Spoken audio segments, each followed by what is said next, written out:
We are still in the infancy of figuring out our audio. This episode has some digital noise in it. Just wanted to give the listeners a big heads up. Thanks for tuning in. Some of the names have been altered or edited out to protect the identities of those involved. Tila tequila time. Pounce, pounce, pounce, pounce, pounce, pounce, pounce. All right, who's starting this bitch? Somebody started. I will, if anybody. Yeah, fuck yeah, dude. All right. All right, we're back here again to your favorite podcast, The Tip Rail. That's right, we're going to talk behind the scenes, above the scenes, everything around the tip rail.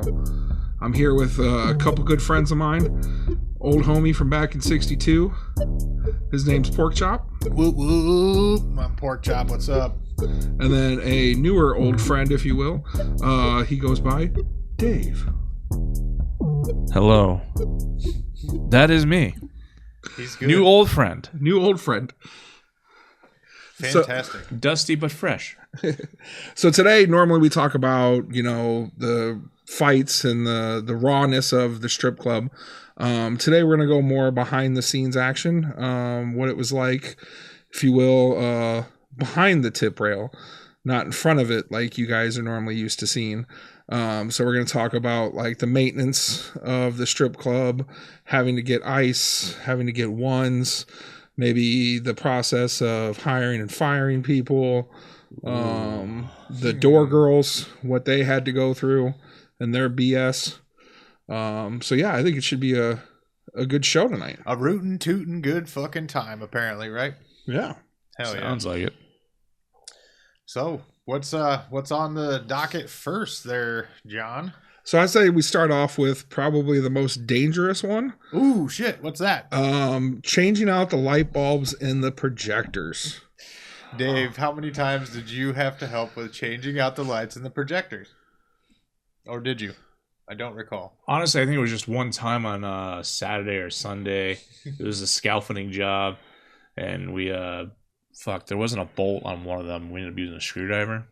It sounds about right. And I didn't want to fucking climb up it, and John's John's Big Jon for a fucking reason, and that motherfucker scaled that shit like fucking King Kong and slapped the shit out of that fucking projector. I wouldn't have the balls to do it. Yep. So just a little background. The projectors are about 30 feet, I would say, up in the air, maybe 40 feet up in the air. And that's from like the ground floor of stage 2. Yeah. Right? Just stage 2. There's Yeah. another stage below. Yeah. But yeah, it was we'd get 3 sections of scaffolding, and then usually that wasn't tall enough. So we would have to use a A-frame ladder. And then somebody would be standing on top of the A-frame ladder. And none of this was, by all means, set up OSHA approved. No. Oh, fuck no. OSHA did not see shit. Scaffolding was not tied down. As Dave alluded, we may have used screwdrivers instead of bolts to hold them together. Yeah. That one time, calm down. There was a broom handle another time that we used as a pin in between the 2 pieces of the scaffolding to make sure that it didn't like rattle off. So we were only like 3/4 of the way secured. And we had 2 projectors. So once you got the one, once you got up to the top, then you had to take the light bulb out, put the new light bulb in, and then come back down. As you're coming down, disassembling the scaffolding. And handed it back down like fireman style, like water bucket brigade, or whatever the fuck they call it. Like we're all passing pieces to each other, putting them down. And then we had to go over to the other side of the stage and do all the same shit again, just so our projectors would work. And then come to find out, they don't do that anymore. They don't care. Somebody said, fuck that shit. Yeah. But what we should have done is probably honestly rented like 4 or 5 scaffolding sections, and then did it the right way. Maybe. Now that I'm a little more concerned about safety, because I've been on a lot more construction sites than I had at that point in time in my life. We knew that it wasn't safe, but we just did it because it had to get done. Like, who the fuck else is going to do it? And it was usually this is what we got to do it with. So, and it was usually a Sunday afternoon. We would do it. So we all had to work the night before. We'd get there at like maybe 2:00 in the afternoon. Club opened at 7 at the time. So you have a 5-hour window. And there would be some times where we would be hauling scaffolding out the back door as somebody would be turning all the lights on and getting the music going, and girls would be showing up for the night. It's a tedious process to fuck with those projectors. Yeah, it was a bad time. Yeah. Yeah, you'd hope that they would actually fucking just upgrade. But I'm assuming after our little stint there, it's not a thing. No, hell, they they don't want to reinvest. Yeah, they don't. We were just there recently, Yes. and they don't even work anymore apparently. So yeah, good times. But you're not really there to see the TV projector anyway. It was just cool to have as background. You're there. Shit, I was. What you talking about? I was watching ESPN and all that shit. Well, yeah, because we worked there and we were tired. I mean, like, we'll never be tired of seeing titties. All right, No, I'm never be going tired to of start with that. But sometimes it was nice to look at other things that weren't titties. Okay, like TV. I mean, sometimes you can only look at the same day shift fucking ratty ass titties all day long. You know what I mean? Like, when you only got 3 girls working, that's 6 sets of tits for like 7 hours. What are you gonna do? Like, six titties. I get tired of looking at.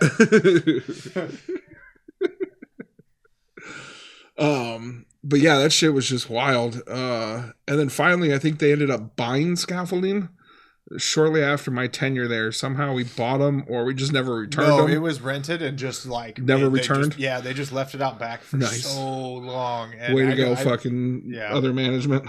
Yeah, I don't know who that was that decided to do that, but I mean, well, we all know. But the point is that like I wasn't in charge of it. I just put it out back where I got told to put it, and then I think it stayed there for a really long time. It eventually went back or stolen, or who knows? I don't know. I didn't have nothing to do with it. So, but yeah, maintenance in that place was done by the staff that employed it, or the staff that worked there, or whatever. Yeah, if it wasn't like plumbing or like legit electrical issues, it was all done by me or I would recruit fucking Porkchop or whatever day shift bouncer was working and be like, all right, got to fucking do this now. Yeah, we're doing this today. Project. We're going to put these new speakers in the private dance room. That was one of the fucking first ones that I had to deal with. And I mean, like, it wasn't bad because you know what you're doing. You just drilled right through the fucking goddamn wall and then threw a wire through TV. And I mean, hey, man, you hook up speaker wire the same way you do, Yeah. So, or when we had to hook up the first time, hooking up all the security cameras. I was not there for all of that. I wasn't there for all that. That was right before me, I believe. Okay. Yeah, that was a fun project. I think we had 15 security cameras, all closed circuit. Is that what it is? Closed circuit? Closed circuit. Yeah. It's easy. And I had to do basically all the wire runs for it and mounting all the cameras. Pastry boy just fucking sat in the office or wasn't even there. So that's what I'm calling him, pastry boy. You love it or you hate it, but you know who I'm talking about. He was a pastry boy. I'm lucky I didn't have much interactions with Mr. Pastry. No, I think I was invited to his car once. Oh, it wasn't a P. What kind of Diddy car rides you going on, bro? No, this was he was drugs. Yeah, gotcha. Yeah. I'll go to anybody's car for some drugs. No free candy, no nothing. Just put free drugs. Sign me up. I mean, I would go. I'm there knocking on the door. I would definitely go ask what kind. Like at least. Well, I said I'd go in there. I'm not doing any of it. Like if they go, hey, here's some crystal meth. Nah, I'm okay today. I'm good. I'm good. But hey, here's some marijuana. It was just weed. I was gonna say there was a point in time I might have thought about that one, but it was only for a brief second, and then it was like, nah. So yeah. Sorry. I guess let's keep going, right? My bad. Sorry. So drugs are good, okay? You're not wrong. We're dealing with societal woes, yes. Fuck, dude. It's the only trip that we could afford. Right? But yeah, other like maintenance stuff, having to do towels, making sure that we had towels for spillage, towels for stage for girls wiping off poles. All that shit. Like, we had the laundry machine upstairs. We did have a laundry machine upstairs. I got a comment on the fucking washing machines upstairs. I have a video on one of my timelines for Facebook, whatever the fuck, I don't know, long time ago. The dryer's spinning. It's going. It's doing its thing. There's towels a folding. They're flopping and whatever, right? and you can pull the fucking door open on the goddamn dryer, and the sensor had broken, and the fucking dryer just keeps going. It keeps spinning. The door is open, and all the fucking towels are flip, flip, flip, flip, flip, flip, flip. It's so fucking funny, dude. Oh my gosh, that was a good time. I remember the girls were flushing their sanitary napkins down the fucking toilet, and it was flooding. Yeah. And their toilet was right above the fucking the foyer. Manager, didn't it leak into the manager's office too? I think at that point, like it flooded the foyer. No, it would flood to the bathroom or the bathroom and the lobby. Yeah, because the lobby, the foyer. And then it would flood the lobby. Because I was watching customers get fucking dripped on. There's a small house-sized furnace and water heater in that closet in the balcony area, in that back closet. And that when the drip tray would get clogged, that would flood into the actual office area. Okay, because I remember that happening a couple of times, but I thought it was the same thing. So. Oh, that whole floor above the office is all rotted out. Oh, yeah, I'm sure of that. Yeah. Well, you would know. You had sex inside of the goddamn closet there that is above that place that I'm talking about. He used that very but in the area, tray. But in the there might be some Johns in the fucking spill tray. There might be. Well, mutant fuckers. Right. Some chud action. Teenage mutant. No. But man, yeah. And then just even like as a front door guy, having to clean up cigarette butts or having to go out and sweep the parking lot during day shift. That was dude. I hated having to go. That was that was part of like the opening of the day. It was fun to go outside, but like going up front and sweeping up all the fucking cigarette butts was bullshit. Like it just, but it made it. I get it why we did it, and so then I did it. But it's just like, it's annoying. Like fuck you. I don't want to clean up after you. People, but yet he was the one cigarette smoking. Hey, now, yeah, you're right. I know you probably weren't the one throwing them on the ground. Hopefully, no, I would put them in the nice. Flick them out farther in the parking lot. I'd flick them in the grass. Fuck it. I can't see them. But... No shit, man.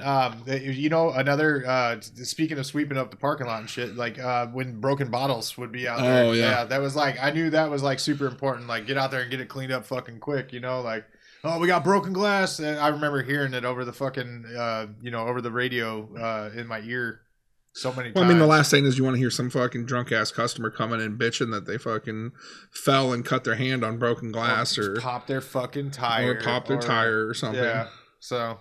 Safety. Yeah. If you honestly break it down and think about it, the likelihood of a slow moving car getting their tire popped on a broken bottle glass isn't going to happen. Generally speaking. Yeah. I mean, unless there's some fucking unless they have tires. super bald ass tires. That's true. But otherwise, if they've got really decent just tread, be a stripper that have this problem. They probably have bald ass tires if they're spending all their money at the strip club. Very true. But yeah, other like the ice machine, like either having to try to defrost the cooling, what are those fucking things? Coils, the cooling coils, like that, right? Like trying to melt them down. The pastry man in there with a fucking blowtorch, trying to fucking heat the coils, doesn't realize that he's separating the solder that is in between the copper piping in there, and then wonders why he can't get the fucking ice machine to work anymore. Like, oh, wait a minute, it's spraying water inside of itself. That's not supposed to happen. Oh yeah. What a fucking moron. No wonder I'm named after a pastry. Whoopsie. So a cream filled. Yeah, cream filled pastry. But then after we had broken the ice machine, and the owners were too cheap to replace it. Which, I mean, ice machines are fucking expensive. Don't get me wrong. You're talking like $10,000 for the sizes that we needed. Dude, I saw the Z reports on fucking Saturday nights when I was working there, and I know it was more busy previous to that. They could fucking afford it if they wanted to. Fuck them. They were cheap, Adam. They could afford it. Yes, sure. They could afford it all day long, but they were cheap. I mean, they didn't want to pay to have proper speaker wire installed. They didn't want to pay to have proper power ran to things. Extension cords are just the same as speaker wire. They are. I mean, all you gotta do is cut the ends off, strip it back, and you're using fucking copper wire just like a speaker wire. But yes, no, they're not the same. Yeah, no, I know, Dave. I know. I was gonna say, yeah. Cheek. Did you not know that, Dave? That No, half the this is- speakers in that place are ran with extension cords. No, this is news Yeah. to me, but Oh. also glad that I know now, and I'm not worried about fucking fire hazard every fucking day sitting in that fucking booth. The fucking what the hell was that board? There was an electrical panel inside. I think it was fire alarm, like a previously old installation of a fire alarm panel or something along that lines, but it just had fucking bare wires hanging out of it. Like a couple of fucking of them are capped with wire nuts and everything, but it's just like that room is a danger. That is a hazard, I'm sure. Oh, yeah. Still. Or that when we tried to put all the amps in the bouncer's closet down below, and fucking there was no ventilation in that room. There was no way to keep them cool. And then halfway through a Saturday night, an amp would blow, and we'd lose half the fucking speakers. Yeah, because there's no amp for them. So, yeah. Dave's looking at me like I'm but I'm not. Whose idea was this to do this? Oh, this was old management, people who were dead and gone in this aspect. They weren't really dead. They were just gone. But they were, I don't know. Like, I'm a DIYer. I will makeshift shit together. I mean, my nickname used to be called Mr. Zip Tie. I ain't got no problems with that, but I know when I'm supposed to use the proper shit. And I know some shit needs to be ventilated. Yeah, and that's the, you know, like, that's the other thing is that, like, it's a business, you know, like, it's all write-off. Well, not a write-off, but I mean, reinvest. Yeah. It is a business, and it should obtain. There should be a standard of like operation. You know, like this is what we need to do to legitimately run this place. And every major corporation has a maintenance budget. Yeah, there's for fixing shit that goes wrong, or shit that needs to be fixed, or shit that needs to be updated. There's a budget for fixing shit. These people just pocketed it. They didn't want to hear about shit broken. They wanted you to fix it as cheap as possible. Yeah, like, I mean, I'm not a carpenter necessarily, but I have some skill and I can fucking figure things out. But again, you know, I also did electrical work. I installed a fucking goddamn 220 volt outlet and fucking had the tanning machine put in. You know what I mean? Like, so I get it, but it's like, you know, I at the time was just like, hey, you're gonna give me money to do this, and the girls are gonna be happier, and they're gonna give me more money, and like I'm just like, hell yeah, like I'll stack it up, but like, dude, it wasn't safe by any means. Yeah. So no, because again, you weren't a licensed electrician, were you? Oh no. Yeah. No, because again, why pay full price when you got a fucking DJ that can do it for free? You know, basically, you got a guy. He knows how to do it. It's good. Yeah, it's good enough. We'll give him $100 and fucking save fucking $2,000. I think it might have been more than that. I don't really recall how much. But still, it was less than a fucking calling a normal electrician. That's absolutely true, for sure. There's some turds. There's some, and we polished the shit out of some turds, is what I'm saying, for sure. Basically. So yeah. But then having to do with back to the ice machine, and then having it run out like right before night shift. We're talking 10 o'clock at night. We ran out of ice. We're done for the day. So then we'd have to go down the street to the local gas station and buy them out of ice. And God forbid they were out of ice from the night before of us buying them out of ice. Right. Then we'd have to go even farther down the road to another gas station and buy them out of ice.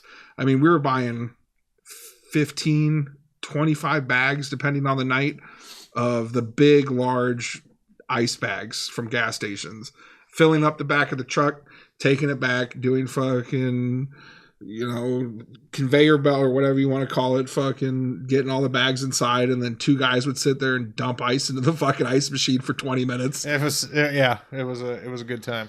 And I could just imagine, like, if I was sitting in a strip club and fucking saw that, like what is going on here? Like, what kind of fucking rinky-dink fucking operation is this? I mean, I never thought when we were doing it that it was weird. I was just like, well, this is what we're doing. And then, like, putting it in that perspective of thinking about the customer, seeing us do that, and like thinking like how cheap and whatever we are. I never really thought that way about it because, I mean, well, I just thought you guys were in a bad situation. It was, I mean, like, it was nice of us to, like, go and dump ice on people's drinks, you know, like, it's a service, you know, and so, like... No, I get why we were doing it, and I get all that, and, you know, having to do it maybe 1, 2, 3, 4 weekends. Oh, God, yeah, we did something it like that. How long but did this we do was it? months. Yeah. Months on months. It wasn't like something, oh, we're waiting to get the ice machine delivered. You got to do it for a couple weeks, live with it. Yeah. You know, no, this was every other day during the week. And then Friday and Saturday, maybe once or twice a night, we'd have to go get ice for months on end. Yeah, I forgot how long it was, man. My timeline in that place is a little blurry. Sorry, I can only think that you got gas stations like, oh fuck, we're selling a shit ton of ice, and then just it dries up instantly. And like it's over 40 times what they normally would need, and they're just stuck. Yeah. With you guys not buying any more fucking ice to them, and each gas station's got 100 extra bags that ain't gonna go anywhere. Yeah, that definitely happened at some point. I don't know when, but that fucking happened. Absolutely, yes. Yeah. They were happy as shit when we went and did that. You know, we spent a lot of money, and so that's nice. Yeah, I'm sure they were grateful. And they didn't have to do anything.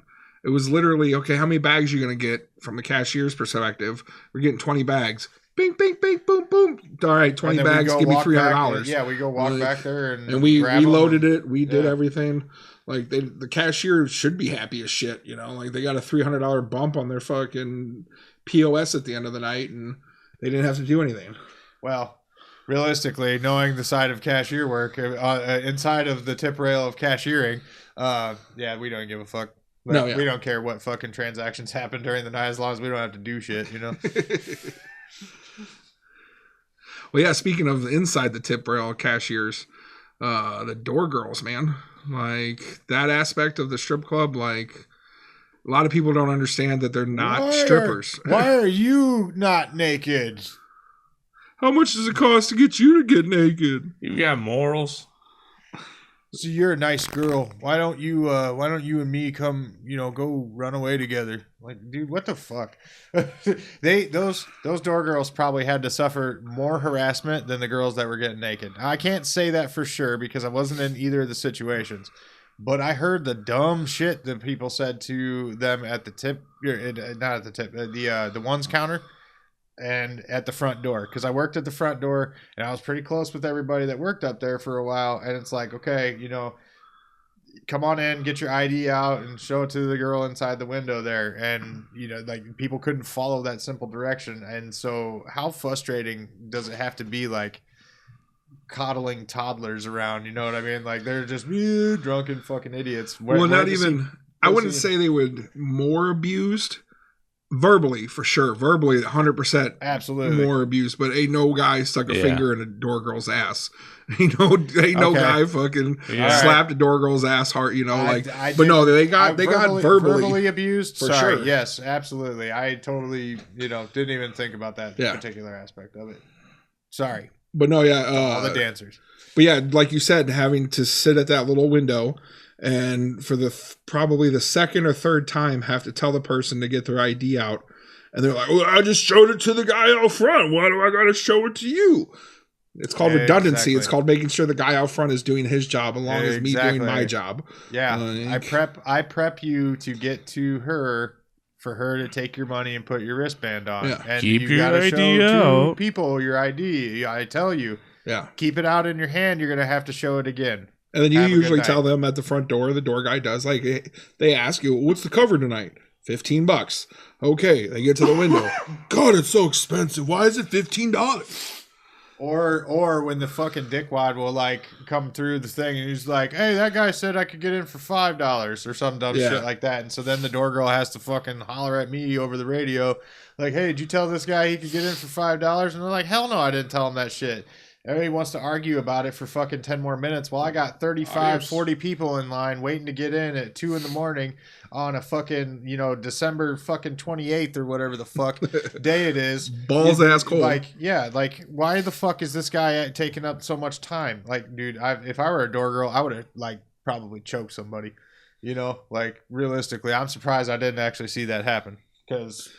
Oh, there was times with the redhead, I would say that she definitely, if that little window wasn't there, she would have fucking crawled out and fucking started strangling people for sure. She was a very feisty person. Yes, she was. Get those dollars out, down, and ready to party, because we got plenty in store for you here on the Tip Rail. Like and follow us on all the social medias for the most up-to-date info about this show.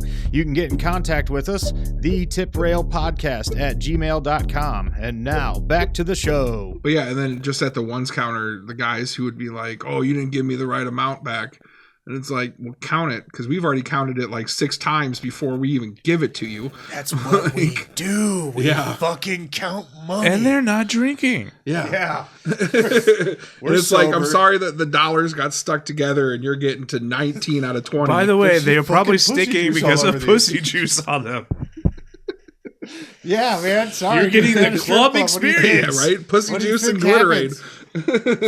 When you have certain girls who pick them up. Did you not watch Bella fucking take the dollar bills off of people's faces with her twat? Like, did you not see that out there? Of course, Right? the fucking dollars are stuck together, bro. It's memorabilia. Take that shit home. Right? Enjoy the smell, my friend. That's why you're fucking here, isn't it? Like, come on. Smells dude. are free. You know? I mean, I guess on the dollar bill you could taste it. Ooh, I guess. I mean, like, you probably get a little fucking, like, Coke buzz on your tongue, too, little dummy. Yeah, right? But yeah, we'd have stacks of ones ready in the safe. I don't even remember how much we kept, but it was a lot, enough to keep a Friday and Saturday afloat. But just having to fucking deal with the door girls and then having to cover, like, oh, I gotta go to the bathroom. Can I get a manager? And then they gotta go run and take a shit and fucking come back. And so I'm stuck fucking at 2 o'clock in the morning having to fucking count ones, which I don't want to do. I want to be out fucking busting heads or fucking out front breaking cigarettes. Yeah. Those are my favorite pastimes. I have performed the duty of door girl a number of times, mostly during like day shifts, so it's like pretty slow. But at the same time, had to ring up people, had to fucking put the wristbands on. I'm not good at wristbands. I'm good at ripping wristbands off. I figured that one out real soon. Thank you, John. Yep, you're welcome. There is an art to it. And I still use it to this day. Anytime I get them dumbass fucking here, I'm a participant at whatever event this is. I rip that motherfucker off in the same fucking way that I have been since I've been kicking out minors. And just in case you're wondering the proper way to rip off a wristband, it's really fucking simple. You're looking at your wristband. Take the spot where they put it to it, like where they stuck it and glued it together. Kinda flip underneath. it over. Yep, just flip it pull over. the excess off. Wristband falls off instantly, no matter what kind of wristband it is, except for those ones that got the little like button clip fucking wristbands. Oh, that yeah. you get at, like water parks or fucking, that one you got to actually cut like through festivals. Usually. Yeah, I mean, like if you want to, if you're like really The Hulk or or if you're Big the Jon. Hulk or whatever, yeah, you can still rip those off, Yeah. but it's not as much fun. It kind of hurts. Like it could dislocate like the something pain. possibly. But yeah, then now just having to go and find ones. So on, like, I'd say we'll start off with a Saturday. So Saturday morning, I'd wake up, I'd have a few envelopes, say we'll call it $6,000. I think I've been with on a like a $8,000, $10,000 trip before. Oh yeah, there's been more, but like average night that wasn't crazy. Like Drake Relay weekend, it's 10,000 on Saturday. Yeah. Any kind of like the big fair, Iowa State Fair, that's usually a big money night. So yeah, anywhere from $4,000 to $10,000 on a Saturday afternoon, and I would be going into at the time the Fargo, or we'd go to the bank when we got over there. But yeah, walking in and being like, "Yep, I need 10,000 in ones." And the first couple times, I don't know where the previous management was getting their ones from before we got up there, but when we walked in, they'd be like, "What? We don't have that many." Well, can you start carrying them? Well, you have to be a customer here. So when we first came up here, me and the pastry chef fucking went and signed up at fucking Wells Fargo and fucking had to open accounts so they would start carrying $15,000 in ones at their bank. So they'd have 5 for them and they'd have 10 set aside for us. Oh, okay. But then that became a pain in the ass because then some other company would come. Like, we've talked to them. We talked to the branch manager. We talked to everybody. These are our ones. Save them. Put them off in the safe. This is ours. We'll come and get them throughout the week. That's our money. Well, then they started giving them to other strip clubs, come to find out. Big girls started fucking coming over to Wells Fargo and stealing our ones. And then so on a Saturday, I'd go there to try to get $8,000 in ones. And they were like, sorry, we only got 4. No, we're supposed to have 10 on deck at all times. Well, we had to give them out and blah, blah. Like, no, this was our agreement. This is the whole reason we started accounts here. This is the whole reason we opened an account here, was so we could have ones on deck. So we didn't have to go for a hunt for ones on a Saturday afternoon when all the banks have already closed. Because, you know, we're not waking up till 11 o'clock on a Saturday. That's a good day. You know, like, dude, we're not going to bed until fucking like 7, getting 4 hours of sleep, and then having to hit the bank is fucking bullshit, you know? And then, okay, we get our 4,000 in ones, and then we have to spend the next 3 hours before the club opens, 2 hours before the club's open, trying to find ones, calling whatever bank is still open afternoon. Or having to head out to the casino and seeing if the casino has enough ones that they can give us. Sometimes they did, sometimes they didn't. Like, and it was just like hope and pray that we could make it through the night. And like girls would literally get off stage and there would be a bouncer at the bottom. Go turn in your ones. Yeah, go turn in your ones at the ones. They need counter. them up front. Go turn in your ones. They're like trying to put their panties back on and shit. Like, hurry up, go turn in your ones. We got like fucking $400 up there. Like, get the fuck up there. Let's go. And we go run through, and we called like dancers that weren't even on the like clock. Like, hey, you got ones? We need them. Bring in your ones. Like, if you got ones, we need ones. Yeah, because there'd be some girls at the end of the night that wouldn't want to deal with the hassle, or maybe they didn't like the door girls. They didn't want to tip out anymore. Like, so they would just take that shit home and take it to their bank and fucking have their bank deal with the ones. And we knew a few of them, and so we'd call them up and be like, hey, whatever you can do, help us out. You know, like I know that. I mean, like I tried to throughout the evening. You know, if I was a lone bouncer or I knew I was getting a lot in the DJ booth or something like that, I would try to turn mine in as well. But I ended up. There's no way, like, because the girls at the end of the night, the door girls at the end of the night, especially once I was starting to DJ. Here's where that's where I started getting all my fucking ones, and I could never fucking keep up. Was like. The door girls at the end of the night, they're still counting everybody else's money sometimes, but like, you know, they don't need me to come bring fucking $180 of ones down to them when they're trying to close up. You guys are trying to like count the safe. You guys are trying to do all this, that, and the other. So I just, you know, finally I got to the point where I just kept my ones, you know, but as a bouncer, I always tried to like turn them in because that way at the end of the night when we're doing like count out and everything like that, we would, you know, have 20s and shit to work with. So, oh shit, my favorite thing back when I worked at Duke's was I had a shoebox up in my closet, and when I get home I would take my big bills, they'd go in my wallet, and all my ones would go up in the shoebox. And then once a month I would take my shoebox in and fucking either put it in the account or fucking put it in my pocket and go have fun somewhere. Like, and I would save my ones like that. But then once I got into actual management and shit like that, no, I would do the same thing. I didn't give a fuck about I knew I was going to tip her. So I don't give a fuck about your time. I'm giving you money. Fucking count my ones, bitch. Like, well, I mean, sorry, I didn't mean to say it like that, but that was just the Rock Island in me coming out. It's just like, no, I'm gonna give you money. Do your job. Yeah, count the ones. There was definitely door girls that were more apt and willing to do that, and then you know there was some that would give a little resistance and irritation in it, you know. But well, I guess who's not getting on the schedule next week? Well, I didn't have any control over that myself, so. Again, like I said, I've always known that our spots in the club were vastly different. Like we have such a different perspective working at the same place. It's wild. Yeah, right? Yeah. I do think that the rise to the power, like working at the like low of the totem pole to I mean, like at the point in time that I was the DJ, I basically ran that fucking place. And so like in a sense, because, you know, like the fucking assistant manager took off on me throughout the evening, the manager and the fucking pastry chef himself fucking was never there. Like, yeah, what the fuck? I could do whatever the fuck I wanted to, you know? So that whole dynamic finally like starting to flip. But I mean, like you were in like the more professional era of being management. I never officially got to that spot. You know what I mean? Like I didn't actually have the authority. Did you really just put those two words together? What? professional in strip club? Well, I mean, You're like, getting paid. now, you know, there are professional dancers.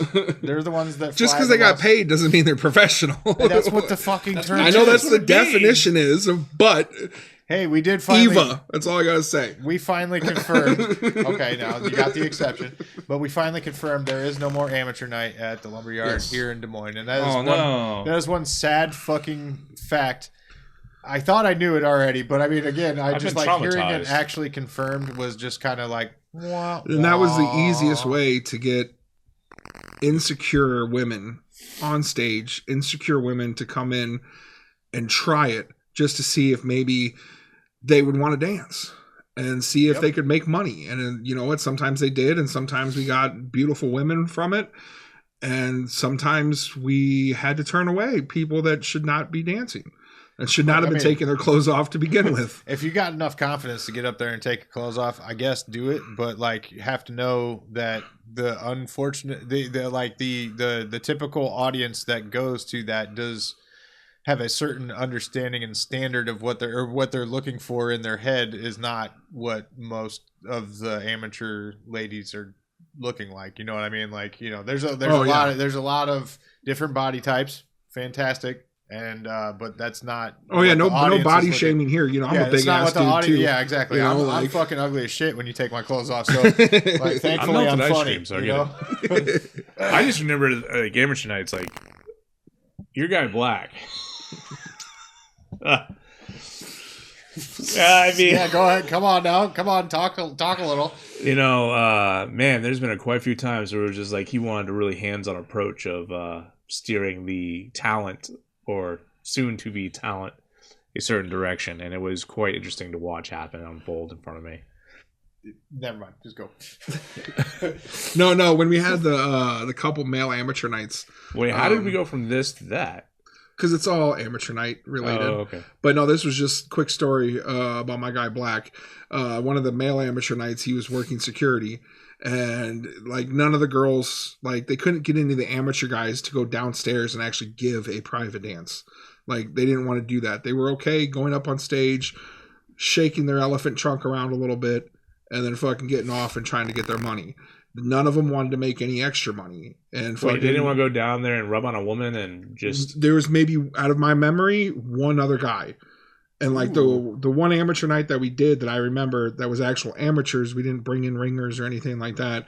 One dude out of like, I think it was like 5 or 6 guys that we had, one dude went down there. But my guy Black, he was like, fuck it. He went down there and he started doing fucking private dances for these girls.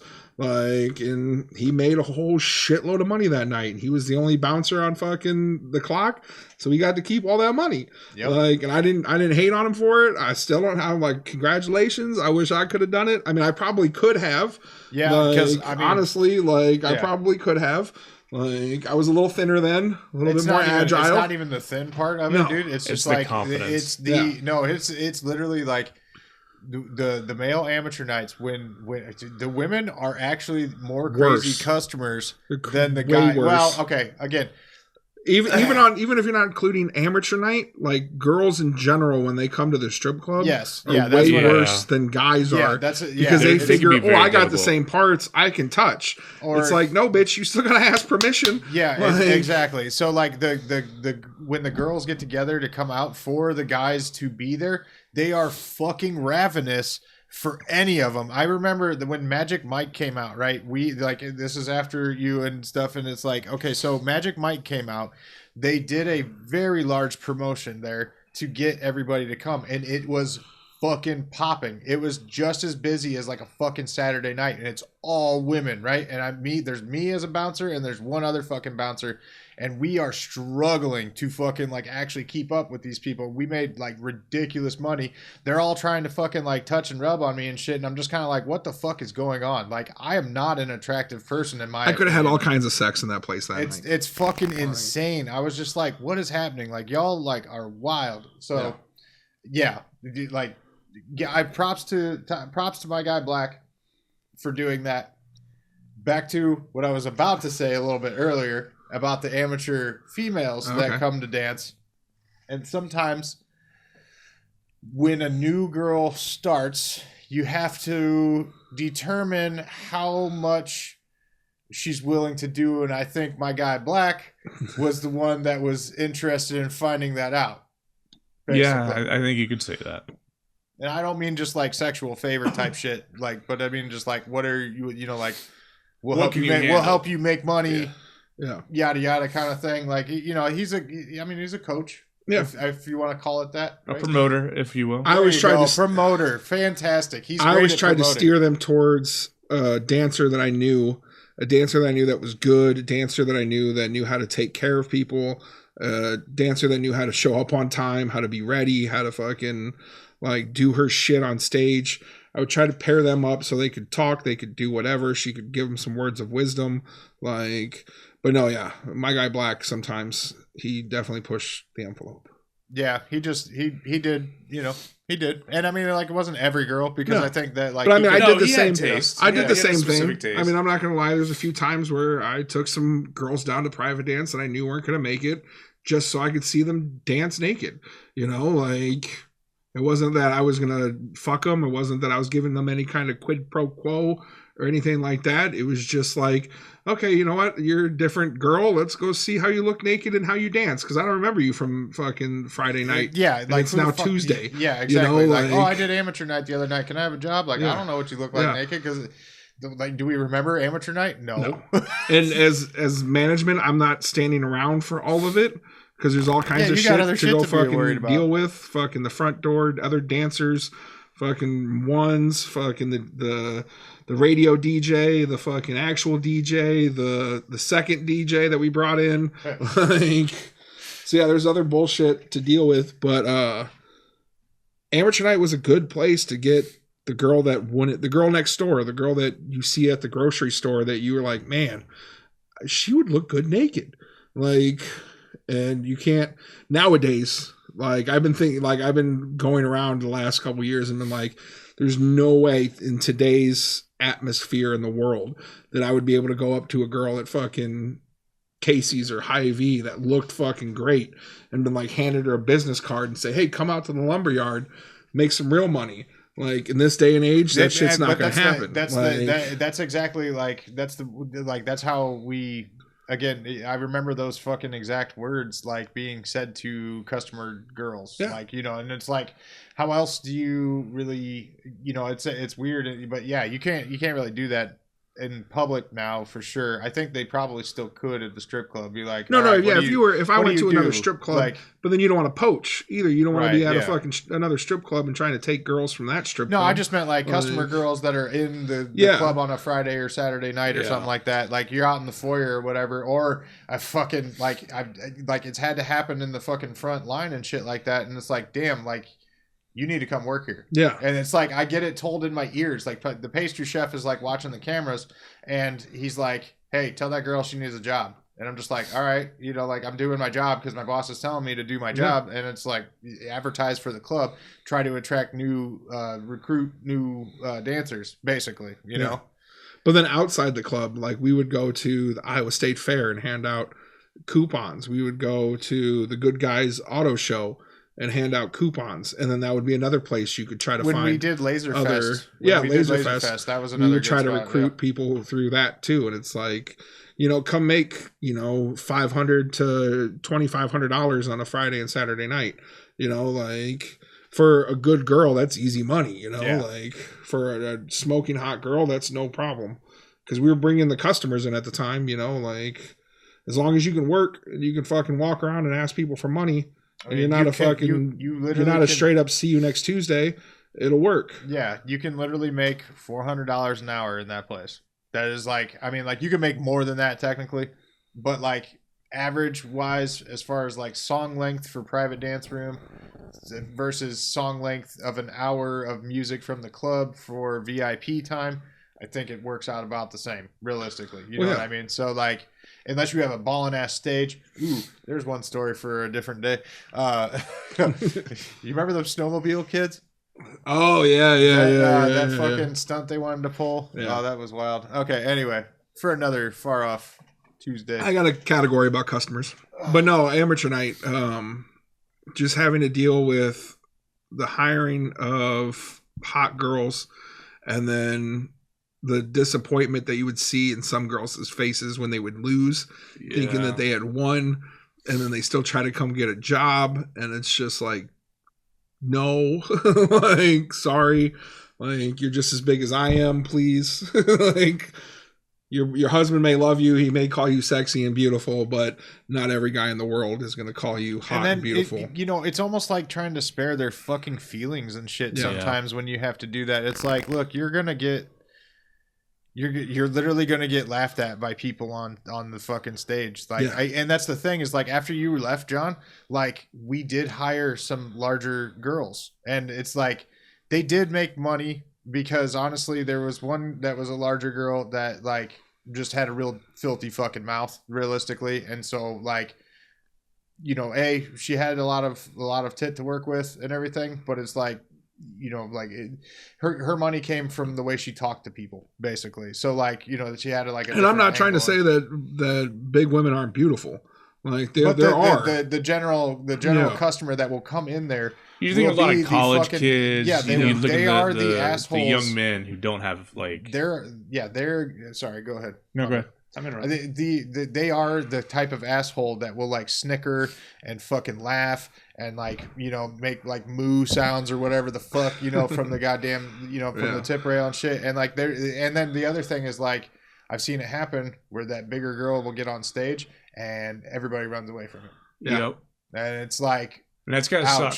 That's gotta hurt inside real hard. You know, you're up there and like, who the fuck knows what she's going through outside in the world? Like, she might really need fucking like $300 to pay fucking whatever electricity bill or some shit, right? And you know, everybody runs away from the job that she's gonna do, and she has to like stand there for fucking 6 to 9 minutes long. I have seen this happen to other girls that aren't like, would say your unconventional attractiveness.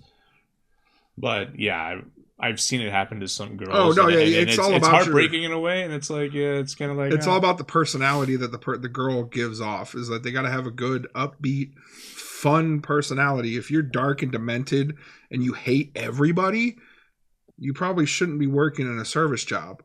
Like, no matter what the service is, because at the end of the day, the strip club is providing a service. Yeah, you know, you shouldn't be a waiter. You shouldn't be working at McDonald's. You should be off in an office somewhere in a cuticle, and you don't got to talk to anybody. Like, yeah, if you hate everybody, just get away from the public, you know. But that's it. That's exactly what it is. Like, it's a service job. You know, stripping isn't just getting naked. Like, you gotta fucking hustle. You gotta put on a whole persona and pretend to like people. You know, like, and I mean, like, not just like pretend, but I mean, like, well, we all know the stripper persona. Like, we get that. So, you know, the customer might not, you know what I mean? Like, but you got to like doing that. Basically, you got to like interacting with people to like work with them and feel it out and then get that fucking like money from them. You know, like, it's a job. It literally is. Like, people just like, oh no, you got to just take your clothes off and fucking spin around on a pole. No, man, way more than that. Yeah. Way more. There's so much. There's like such a deep psychological level that I never really understood until I worked there. That's why I was like, it blew my fucking mind how fucking layered this shit was. I was like, damn, you know, like, it's not just really, really hot naked people. That's all I thought it was when I was younger, you know. And even the good girls, there's girls out there that they're sharks. You know, they are on their job. They're there. They go to work.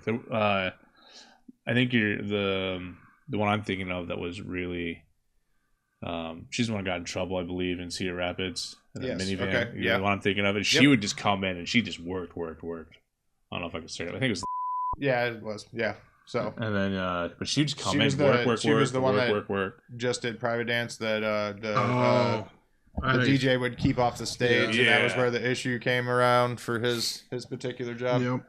So, but yeah, she was a hustler, man, and that also blew my mind because, like, you know, she ended up getting busted for prostitution, and I didn't think that of her at all. No, that's not her. That's not how she comes across. I was really like, oh, that's the day that I learned that I don't know them besides their name. That is literally it. That is the one thing. Once they get in that car and they pull out of the fucking parking lot, you have no idea who that person is. Yep, absolutely. I may know their real name. I may have an address of where their ID says that they live, but I have no idea who this person is outside of fucking work. Nope. Unless I grew an actual personal connection with them, which some girls you do. Yeah. You know, like when you work with somebody 5 days a week, you're going to become friends with them, even when you're working at fucking, you know, an auto body shop or fucking working at a restaurant or working on computers. You're going to fucking make friends with the people that you work with if you're there that much throughout the day. Like, it's just, it's a habit. Yeah. And then what sucks is when you become friends with them and then you got to fire them. Ooh, are we on to that now? I think so. Oh, Having to fire my girlfriend at the time's best friend because she had gotten too big. And the owner found out about it and was like, she's either got to lose weight or she's got to go. And I told her, I was like, flat out, this isn't my decision. I think you're great. You know, you've got a decent personality. Yeah, you hate everybody. Yeah. But when you're on stage, you try, you know, like, but she was doing good. She was going down, but she had a lot of shit going on in her personal life. And she could just never get down enough. And finally, I just was like, hey, look, you're losing money when you come into work because there's something going on in your personal life. When you come here, you get ready, you go on stage, and then you go back upstairs and you sit down. You're not out on the floor anymore. You're not working. You're just coming in. You're giving me your house fee just to sit here and listen to music. You should find something better. You know, you should do something better with your life than do this. Like, you need to get away. You're literally just coming in here being a little depressed ball and not doing anything. And that was that was the thing that like struck me weird with dancers sometimes. But you're talking about firing people. Hang on. Yeah, I'll get to that in a little while. But I mean, that's just how, I mean, some girls, they got to a breaking point and you had to cut them loose because that's all they knew. That's what they had been doing since they were 18. They're 24 now. They've been doing it for 7-8 years or whatever. They've been through the bullshit. They've been through all the bullshit. They're done. They're broke. They're literally broken people. And you're the one that has to go up to them and be like, you can no longer work here.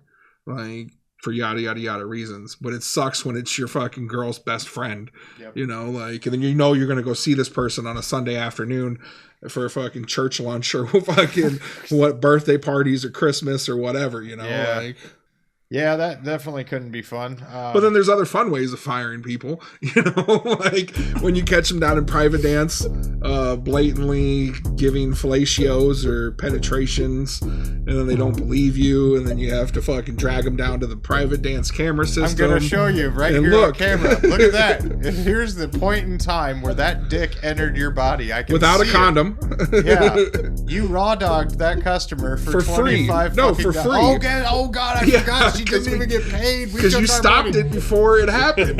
So you literally let some random ass customer penetrate you for $0. Dick in you, and I mean, I remember that video. She's bouncing like she's trying to get it, like, yeah. And I mean, I don't think she enjoyed it or anything like that, but she was definitely. No, it was probably something like, "Hey, I'll give you an extra $50 if you get me to nut before the end of the song." Yeah, something along that line. Some dumb drunk customer bullshit, you know, like I'm sure, Jesus. But like I just fucked, dude. But no, that was my favorite part was like when the girls would try to fucking argue. And it's like, no, I got it on camera. You're stealing out of the girl's bag upstairs. Or no, I've got it on camera. You trying to fuck a customer on the floor or down in private dance, or you're fucking letting the customer eat you out in VIP. Like, no, you can't do that. Yeah, like, yeah, exactly. Here's the point in time on the camera where we could see your hand reach into his pants, and now we could see you pumping his fucking cock. Like, yeah. It's like, what do you want me to tell you? I see it. I saw it all, lady. Yeah. Yeah, you putting the towel down on his lap, so we think that you're not getting penetrated, but yet we watch you fucking pull the towel out, so his fucking dick cut. Like, come on, ladies. Like, I may not have fucking finished college at the time, but I'm not a fucking idiot. You know, dude, like, that was unfortunately one of my favorite things when I took over as box guy was trying to like catch girls, you know, like because you have your house girls, you know, they're not going to do anything because they know they've been around, they know what they're doing. So it's like, okay, cool. I don't really need to worry about you. You get these traveling girls or like somebody that just comes off fresh off of amateur night, you know, and they don't they don't, I don't know what they think, but they're just like, all right, well, here I am. I'm going to go fucking suck this guy off in the corner now. And it's like, whoa, lady, like, no, you guys gotta come out. Like, you're fucking done. Like, nope, he's gotta go, and you're fucking long gone, lady. Like, Yeah. Why? What? We weren't doing anything. Oh, fuck off, Carmen. God damn it, get your fucking hands off his dick. Dude, that was my whole goddamn goal, was getting that lady fired, and then they brought her fucking back, and I was like, you fucking assholes. Yeah. I caught her fucking being a prostitute in that fucking room, and now she's back. Oh, well, she makes us money. Well, she's gonna fuck somebody in the VIP again because she gets too goddamn drunk. Yeah. Like, Or she doesn't piss on know you. what's fucking going on and lets customers fuck her in the VIP room, because that's literally what I fucking found her doing. Yeah. Oh, it was like the greatest day of my life, man. It took me like 4 fucking years to catch her. Fuck. Or the guy who gives her $500 just to see if she's got a dick or not. But that's a different story. Oh. I didn't like that broad either. She definitely rubbed me the wrong way while I worked with her. The time I was there with her. You know, if she wasn't fucking just like super mega drunk every single second I saw her, she wasn't that bad. Like, if like the beginning of the day when I get her bags and take her shit upstairs, she wasn't too bad. She started drinking immediately. Yeah. Started becoming a person I fucking hated. I was like, Yeah. God, dude. But Shit. no, then having to fire girls for fights or because their boyfriend is trying to start shit out in the parking lot because we didn't allow girls to have their boyfriends inside the building.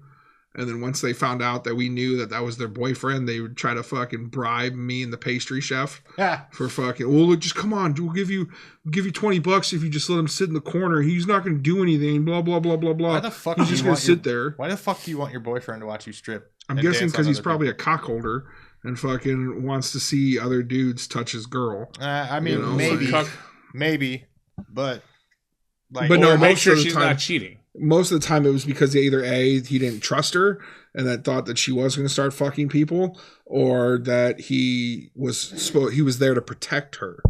And it's like these guys would be fucking bouncer. These guys would be like 5'7", 110 pounds. Yeah, And then you've got shit. me, fucking my guy Black, fucking fucking all these big ass fucking dudes, and you're sitting here you're thinking that guy's gonna stop something. No, first of all, we're not gonna let him get into the situation, and then if he does, we're just gonna beat the shit out of him. You know, we're gonna treat him like he's a fucking goddamn, like he's the problem. Like, Yeah. don't get in this shit. Yeah. I don't know who you are. I'm punching fucking customers right now. Dude. You're a customer to me. Fuck you. Yeah. But then having to fire girls because they're too drunk or too drugged up. That's always the best, is walking up to the dressing room and seeing a girl hunched over with her blow dryer on the cool setting, and she's just sitting there with it in between her legs, blowing air up into her face because she's trying not to OD on heroin in the dressing room. Yep. That's a fun one. That was a good one. Yeah, not that I knew that she did heroin in the dressing room. I'm not admitting to that, but right. Yeah. I mean, like, you could tell a person's nodding out when they're nodding out. You know, you can see it. You know, for sure. I mean, it's unfortunate, but Yeah. you know. I'm not too drunk, bitch. You just fell down the stairs. Sorry, I haven't drank anything. I'm not that drunk, ma'am. You just fell down the stairs. I mean, I think it sucks because it sounds way better the other way. Right? Ma'am, you're too intoxicated to be here. No, I'm not. I told you had a VIP and you're in the shower stage. Like, you obviously don't know what's going on right now. You need to just get home and sleep. Yes, exactly. That was another fun thing. It's like there was definitely girls that I wouldn't actually allow to leave, not hostage style or anything, but call somebody, get them a cab out front. Exactly. I would fucking urge them significantly harder than other girls to not drive drunk. Yeah. But there were occasionally times when we were just done with fucking certain people, and it was like, all right, here's your bag in the car, get the fuck out of here. Yeah. I hope you make it home safely. That was how I usually ended any kind of conversation with the ladies when they were getting out to the cars, was drive safe. Yeah. Drive safe, you know? And I mean, like, most of them weren't fucking super intoxicated, but that's just a general good vibe. Like, drive safe. See ya. Yeah. I did, when we pulled in there for the film and shit, I did a fucking quick burn, well, not a burnout by any means, but like a quick fucking drive my car erratically around the parking lot, because that's what I like to do back in the day. My Nissan does not get up like my fucking Kia did. And it's unfortunate. I really am sad about that. But well, I know hamsters are faster. Gotta have this, or you could have that. I think that was... Anyway. Dave, you've been very quiet this whole time. Yes, I'm recording dead air. Yeah? Yeah. Well, you guys have had a lot of animated stories to tell. I guess that's true. And I've just been listening, trying not to interrupt as much as possible. No, you can interrupt. What do you... God damn. I think my favorite one for firing would have been the one where John just told me to send her home. And it's the one where she was dancing. She was sitting with the customer on the back wall, big booths, and then she came down, and you caught her on camera, basically taking the dude's fucking baby arm of a dick, no question. And then she was like, "What? That was the grossest thing I've ever done." I'm like, "Yeah, I know. I watched it." And then she didn't want to leave. She didn't believe that. She just turns and John's standing there, just like, "Get the fuck out! Get your shit and go." So my favorite memory of letting a dancer go was the same one we kind of alluded to earlier. Girl gets straight caught putting the baby arm inside of her. Adam kicks her out. Usually Adam just told them to go upstairs. Like, go upstairs. One of the managers will deal with you. Just go upstairs. Yeah, go upstairs and get dressed. Yeah. And so then put on street clothes. Adam called me down. I went down, saw the video. Was like, okay, cool. Started, I don't know if, no, I had to go upstairs to the office to make a copy of it. But I hadn't done that yet. So I went upstairs, talked to her. She's like, I didn't do anything wrong. I was like, no, I watched it on camera. You put the dude's dick inside of you, bounced, and then you got caught. So yes, you penetrated. There's no conversation. It's over. Go, I didn't do it. Literally told her, this is right around Christmas time. I was like, I will make you a DVD copy so you can take it home and watch it with your family on Christmas morning. I swear to God, you fucked that dude for free. And she's like, no, I didn't do that. I was like, well, pack your shit. You're done anyway. If you want to talk to the pastry chef tomorrow and see if you can keep your job, whatever. You're not working here tonight, though. You're done. Yep. And then while she was packing her shit up, I went downstairs and made a DVD copy.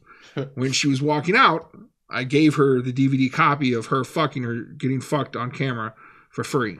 Yep. I wonder how her and I think I even wrote doing. Merry Christmas on it. I'm pretty sure I did, because that would have been me. You know, like... Memory's a little fuzzy. Yeah. But, you know. No, for sure, dude. I had to fire Dave's girlfriend wife. Oh, I didn't know that. Yeah, you did. You fucking told me to do it. Yeah. You said I had to do it because it was my fault she was there in the first place. That sounds like me. Yeah, that's exactly what happened. And I don't remember what, she had some shit going on in her personal life. I don't remember what it was, because this was like, what the fuck? When the fuck was this? I don't remember. Dave, I'm not trying to talk shit or anything like that, but the only reason that his girlfriend wife got hired was because her friend was super hot, and her super hot friend wouldn't come to dance without her friend. That's fine. And so I was like, well, I was going to do the whole, she ain't going to last. Sure, let's hire her on. Come to find out, she worked harder than her hot friend. Yeah, so, way so I was kind of like screwed, like shit. Way harder hustle for fucking what it was. She worked too hard. Yeah. Which is ridiculous. It was wild, like compared to the two of them. But what was the reason that she got it? It wasn't because.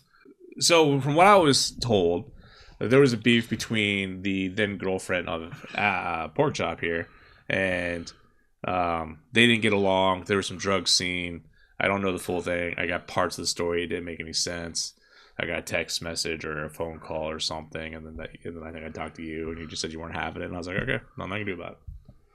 Yeah, that's pretty much the end of it. I honestly don't remember what the fuck the problem was, but like it was pretty much that. I mean, like again, you know, we had a brief interaction for a second, Diablo Monday, woohoo, and then you know, Dave was dating her next, and so you know, she worked really hard, but like realistically, you know, her hot friend and me kind of encouraging because I was interested in, you know, pursuing something for a brief second, you know, that led to everybody else thought that she was my fault for being there for you know, like, and so like, but then the next one that I was dating came in, and there was just like this fucking like mad attitude afterwards, and you know, I get it, like it's fine, but it just like they worked side by side still, but I don't know what the reasoning ended up becoming that they fired her, to be honest. I don't remember either. Like, the only thing I would know is that if I had to pick between Porkchop's girl and your girl, I picked Porkchop just because at the time I knew him better. I trusted him better. No offense to you, Dave. No, you're good. But I don't hold any. It's whatever. I mean, it's water under the bridge at this point in time, but that's literally like the only person that I've ever had to like literally go, hey, you don't have a job here anymore because whatever reasoning it was, you know. But it was like, I was like, fuck you guys, like, why are you gonna make me do this? But okay, cool. And then I went and did it. It was punishment. Well, I mean, I think at the same time, it probably also made my girlfriend a little bit excited that it was like nobody told me about Diablo Monday, motherfuckers. Hey man, well, I mean, you didn't play computer games at that point in time. I don't play computer games now. I mean, we didn't play computer games on Diablo Monday either. No. So we will have an episode about Diablo Monday, but not today. Fuck, man. Diablo Monday is actually the reason for 10 years of suffering, but no. It's all your fault, Adam. Sorry, yeah, you're right. It was. It is my fault. That's why I fired her. I didn't fire her from Dave's life though. That was his issue at the point, you know. But I did feel bad about it for a really long time. I'm not even gonna lie, Dave. I felt awful, you know, like because that's fine. It just I'm the one that made all the choices. Right, you did after you decided to get with her, but like then she stuck around, and then I was just like, I realized we all would kind of like realize how she was, and it was just like, God, I passed that off to him, and I felt bad. What was it? Rebound, turn around, shuffle pass. There we go. It's even got me and Dave even got a move. Woo. Yeah. If you could awesome. see if you could see Adam right now, you'd be laughing as much as I am. Like, yeah, but you know, so yeah, it happens sometimes. You know, you have a little fun with people, and sometimes it's not just one of them.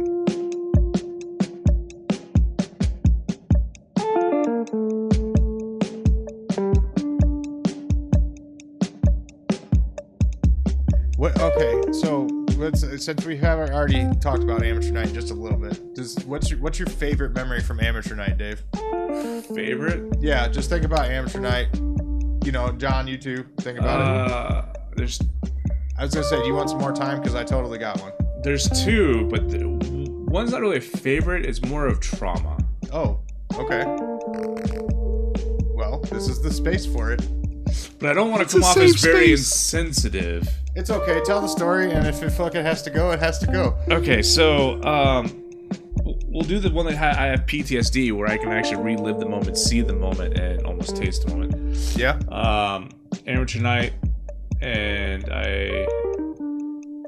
I believe I just came back in from outside, and there was a lady that was up on stage dancing, doing her rounds of because all the people are set up on the customers are on the benches or on the rail themselves. And this woman was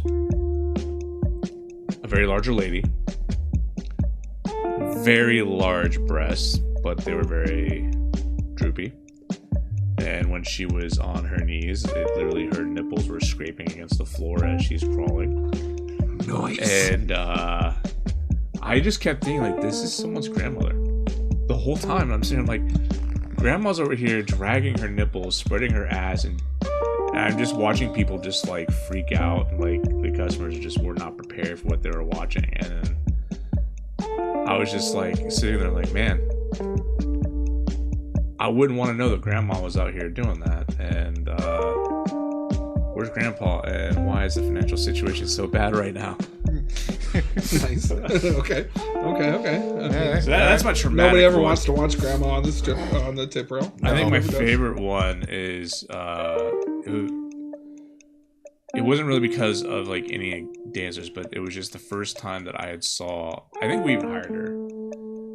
It was the first time I've seen Muff at the strip club, because everyone's usually just bald, waxed, shaved, and then just like this fucking this like 2-inch by 4-inch landing strip, and I'm just like, huh, that's pretty cool. You know, you don't get to see a lot here, and all right, but they all kind of blend in after a while. Yeah. Adam, what's yours? Okay, so Oh shit! No, Sorry, you're good. Porkchop. It's What's happened, yours? It's happened so many times it doesn't actually matter anymore. So the okay, She's gonna sound effect is just like Porkchop. yeah, Pork maybe chop? one day. Yeah, exactly. The goddamn my favorite amateur night story.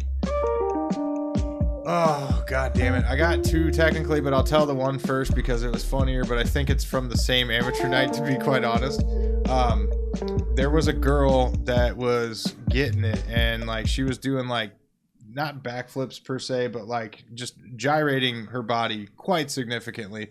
And she tried to do like a backwards bend kind of thing, and her fucking wig fell off. I think I remember this one. I do. And she got up, and like, I mean, I don't know much about like, you know, African hair really, but like, you know, it's very, very short on, and she had that like cap kind of thing, and the wig just like stayed there on the ground, and as she got back up, and I don't know if she didn't give a fuck about it or whatever, but kept trying to keep, you know, continue doing amateur night dancing and stuff, and I was just like, oh my god, it's on the stage, and it's just like fucking laying there, and like she's just, you know, still going, like just getting it hard as fuck, and I was like, wow, that's just, it was wild. But then she ended up fucking like, after a little bit, like she noticed it, and then she fucking ran over and grabbed it and tried to readjust, but it was like far too late at that point. But that was, I thought it was really funny at the time. I feel bad now, like thinking back at it, kind of like, you know, like if you're up there actually trying and shit, you know, and like fucking boom, your hair falls off. Wardrobe you know? malfunction. Yeah, exactly. You know, but wardrobe malfunctions happen all the time in the strip club. You know, that's very true. not uncommon. So, all right, John, what you got? So this was back when I worked at Daisy Dukes. Dukes had the same kind of setup stage as Lumberyard. You've never been to Dukes, right, Dave? That's the sister one that's like over by Davenport. Yeah, I've been to it once. Okay, so they have a smaller top rail than the Lumberyard. Very small, like you're 10 people just sitting around in a circle, and then it goes down to a second stage. I think we could fit like 30 people at our second stage, 15 on each side comfortably. And then we had a third stage, so you have that same teardrop system.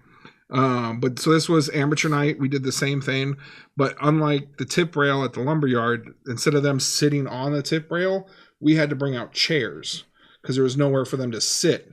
So then you have people sitting on normal ass 4-legged chairs, maybe a little padding a back, you know, like normal chairs. And this girl is going hard, just grinding on this dude. They both went over the stage. They both fell off the tip rail. Oh, God. They were on the floor. She broke something because all you hear is a blood-curdling scream, and she gets up and she's got her arm up and fucking running through the stage with her tits out, like running up to the fucking top with her fucking arm all broken and shit. Like, and I'm just over in the fucking private dance area just laughing the whole time because it was hilarious to watch two people go backwards off a stage and fall like a good 4 feet onto the ground.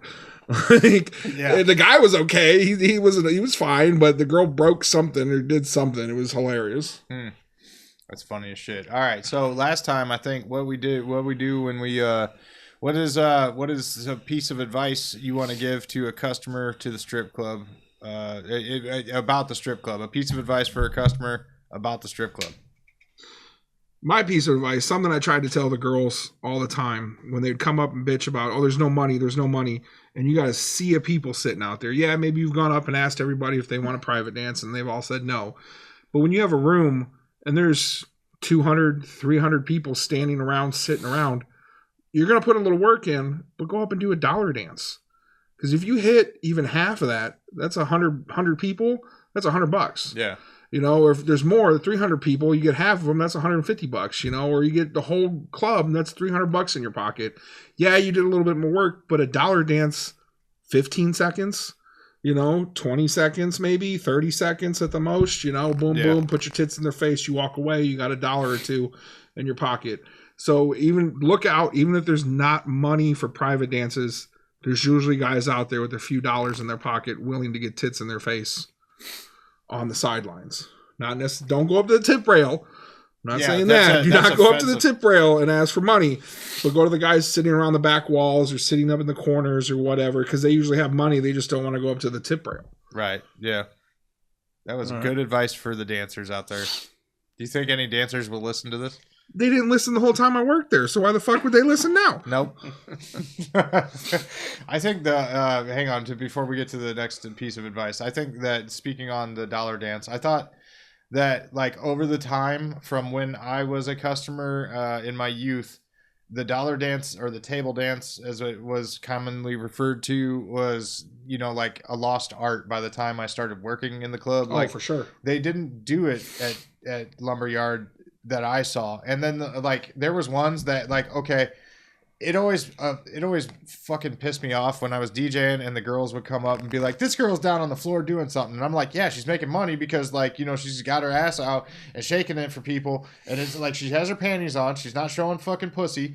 Like, what is she doing wrong? Oh, she's talking to the customers and not letting you get in. And like, dude, she's like doing table dances. Like, go do table dances like she is, but go over to that side. Yeah, like it's not hard. Like it, you know, like maybe you're saying, maybe you like, get a private dance out of that. Maybe the guy wanted a little action beforehand. Maybe he wanted a little slap and tickle before he went and pulled the pickle. It sucks. It's just like go down there and fucking get a beer from one of these assholes, crack the fucking thing, take a half a sip out of it, and stand there and talk to him for fucking 3 minutes. Yeah, feel it out. If they don't feel like they're gonna give you any money, move on. You know, it like that's watching them interact. I always wanted to like just be like, dude, if you did this and this, like you would fucking make so much more money. You're not going to listen to the guy's perspective on how to get guys' attention? Yeah, exactly. I'm literally telling you how to make more money and you don't want to do it because it's too much work. Well, or you hate people. Yeah. You know, whatever it is. Which again, back to the point earlier, if you hate people, don't work in the service industry. It's like, I fucking hate people. At that time, I did. You know, like I really did. I was just like, God, all these fucking asshole customers, blah, blah, blah. But like, I knew that that's where my money came from. So I can flip a persona. Like, it's not hard, you know, like, but sorry, I digress. I just wanted to comment and follow up on that. Dave, what kind of advice do you have for dancers or for customers of the strip club industry? I think this would be a good one that's kind of a dual purpose here. This would work for bouncers and dancers, and I think the trick is to learn to work together, because you can have bouncers feel out customers for you and provide customers with a option of who's the better fit for them, or you know, they can get that information to a certain dancer, or they can get more dances. You know, I always tried to match up whoever I could with, or find girls for customers, which then yielded them more money, which then they tend to tip out better. And that's kind of following up on the same thing you were talking about, our guy Black. Yep. That he would build that rapport with the dancers to, you know, go around and be like, oh, I got, you know, he'd be out there with the customers, like, what kind of girl do you like? What kind of girl? Yeah, brunette, exactly. Blonde, redhead, big tits, small tits, fat ass. I got everything under the sun, and like he would go and he'd be like, hey, get me so and so. I got to dance for you know, like, and then we'd send her down.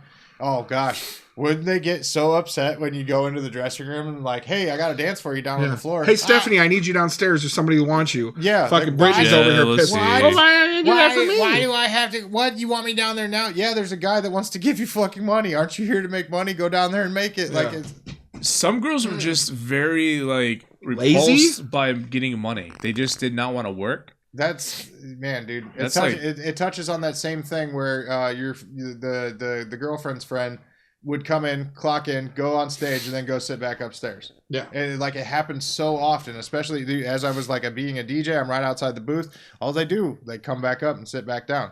It's like, I get it. There's 35 girls here tonight, and there's only 2 stages going on. But like, you can't make money when you sit in the dressing room. You got to be hungry. Yeah, and you're gonna have to fucking go out and do some stuff. So I guess that's my piece of advice to dancers is to get out of the goddamn dressing room and just go try, you know. And if you don't try, you can't make that money, because that money is probably there. It might even be there on a customer that doesn't seem like they want to give it to you because you didn't hit the right angle on it. You know what I mean? Like they wanted somebody to gently, you know, be a romantic person. You know, they're not just there to like some customers. Yeah, some customers need a little extra. It's not just a one-time exchange kind of thing. They want to come back and see you a little bit, like every, you know, like, so like, just, you got to try though. You don't know if you don't try. You can't sell the product if the product's not on the fucking shelf. That's absolutely true too. Hence why we did all up as well. So I don't know. What do we think? We wrapping up, boys? I think so. I think it was Play good. it safe, wrap it. Oh, yes. Another episode of the Tip Rail podcast down in the history books. New recording setup. Let's see how it fucking goes. We got social media coming soon. We have movie productions coming soon. Probably by the time you actually hear this. Who the fuck knows? We don't. That's for sure. Hey, it's Porkchop from the future. We want to hear from you. Send us some feedback, suggestions, or straight up tell us to fuck ourselves at thetiprailpodcast@gmail.com. Follow us on social media. Or don't. Whatever. Point is, we'll see you next Tuesday. Y'all done? Mm-hmm. You want to say anything wild at the out?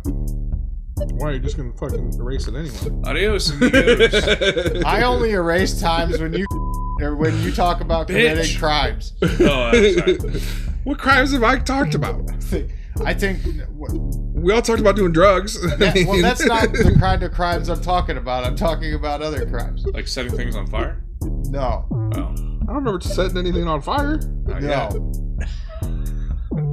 No, not that. Anyway, thanks. We'll see you soon. Adios.